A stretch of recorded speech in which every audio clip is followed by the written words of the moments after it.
Bonjour à tous. Pour inaugurer la chaîne, et donc pour cette première vidéo, j'ai décidé d'aborder un sujet qu'on n'aborde pas si souvent que ça, c'est la commande de matériel de pêche au Japon, ou du moins sur des portails asiatiques. Ici, je vous parle pas d'AliExpress, je vous parle de détaillants japonais. Je vous mets les liens dans la description de ceux chez qui je commande. Ce qui se passe, c'est qu'il y a quelques temps, j'avais fait un TikTok et j'avais eu énormément de questions sur combien j'avais payé, combien de temps j'avais attendu, est-ce que c'est légal, etc. Donc je me suis dit que le plus simple, c'était de vous faire une vidéo et de vous expliquer tout ça.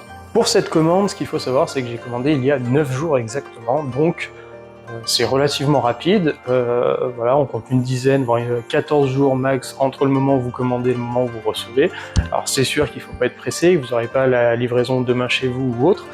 Par contre, on va voir que niveau tarif, ça peut être relativement intéressant. En parlant de tarifs, une chose importante à garder en tête, c'est qu'à partir du moment où vous importez des produits depuis l'extérieur de l'Union européenne, vous allez devoir vous acquitter de droits et de taxes diverses, donc notamment la TVA, mais également des frais de douane. Ce que je vous recommande toujours, c'est de faire des petites commandes d'un montant inférieur à 125 €, frais de port compris. Tout simplement parce que en dessous de 125 €, la douane c'est une franchise et non plus un pourcentage de frais, donc c'est vachement intéressant. Avant d'aller plus loin, je tiens à rappeler qu'il est important de continuer à commander chez vos détaillants et de limiter les commandes sur internet, tout simplement parce que vos détaillants aussi traversent la crise et ont besoin d'avoir un revenu.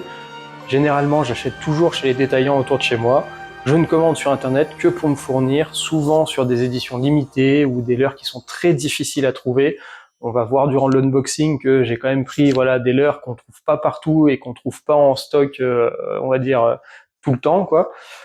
Du coup, voilà, continuez à commander chez vos détaillants, ça leur fait plaisir, et puis ça, c'est toujours sympa de faire marcher les petits commerces. Je vous invite à me suivre sur les réseaux Facebook, TikTok et Instagram, afin de pouvoir me contacter et me poser des questions si vous voulez plus de détails sur les formalités d'import, les frais de douane, etc.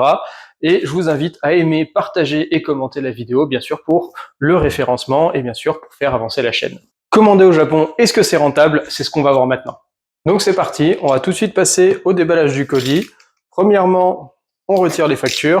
Non, je plaisante, on va pas non plus faire un tuto où je vous apprends à ouvrir un colis, mais hop, c'est important de toujours récupérer la facture et de bien garder le petit papier, comme quoi vous êtes bien acquitté des frais de douane. Avant l'ouverture du colis, c'est important. En cas de contrôle, vous en aurez besoin. Donc ça, on y garde pour plus tard. Hop. Maintenant, on va donc pouvoir passer à l'ouverture du colis en lui-même. Donc vous voyez, globalement très bien emballé.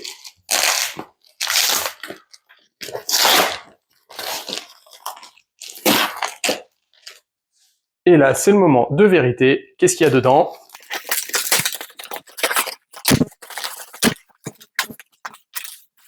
Donc on a un petit mot de remerciement de la part du fournisseur. Même le papier bulle est estampillé Megabass. Et donc pour cette commande, j'ai eu le droit à un petit cadeau. Donc c'est vraiment sympa, j'avais rien demandé. C'est de la part du fournisseur, c'est vraiment cool. Des Spark Shad, donc une commande de Spark Shad en 4 pouces coloris Odoria Chart, pour les connaisseurs de Megabass.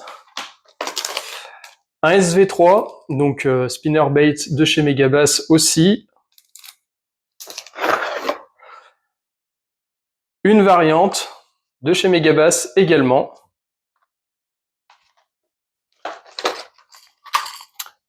Un Dog X Diamante pour pêcher le brochet. Un Realis Duo Rosante 63 SP, donc dans ce coloris magnifique. Un Depths Slide Swimmer 145 dans ce coloris incroyable. Et enfin, le Ratchet 144 F, donc le nouveau swimbait sorti l'année dernière de chez Gangcraft, qui est magnifique, et donc on va pouvoir tester cette saison de pêche.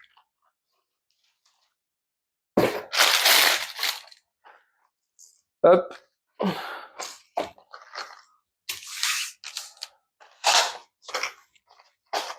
Donc maintenant, la question fatidique, le prix. Et ben pour tout ça, tout simplement, on va mettre une petite calculette à l'écran pour voir combien ça fait. Moi au Japon, donc sur le site que je vous mets en description, j'en ai eu pour 123 € frais de port compris, auquel il faut ajouter 7 € de frais de douane que j'ai payé donc au moment où le colis est arrivé à Roissy. Les délais de livraison, donc au total, il y en aurait eu pour moins de 10 jours. 9 jours au total entre le moment où j'ai commandé et le moment où je reçois ce colis. Merci d'avoir regardé la vidéo, n'hésitez pas à lâcher un pouce bleu, à mettre un commentaire ou à me poser des questions, je me ferai un plaisir d'y répondre. Si vous souhaitez commenter, je vous mets tout dans la description. Je vous mets également un lien vers un site de parrainage qui vous permettra d'avoir plein de codes promo et du cashback sur vos achats sur les sites français comme Pacific Pêche, pêcheur.com, etc. Vous manquerez aucun code promo. C'est vraiment un petit outil vraiment sympa à avoir qui fait faire des économies toute l'année. Et je vous dis à bientôt pour une prochaine vidéo.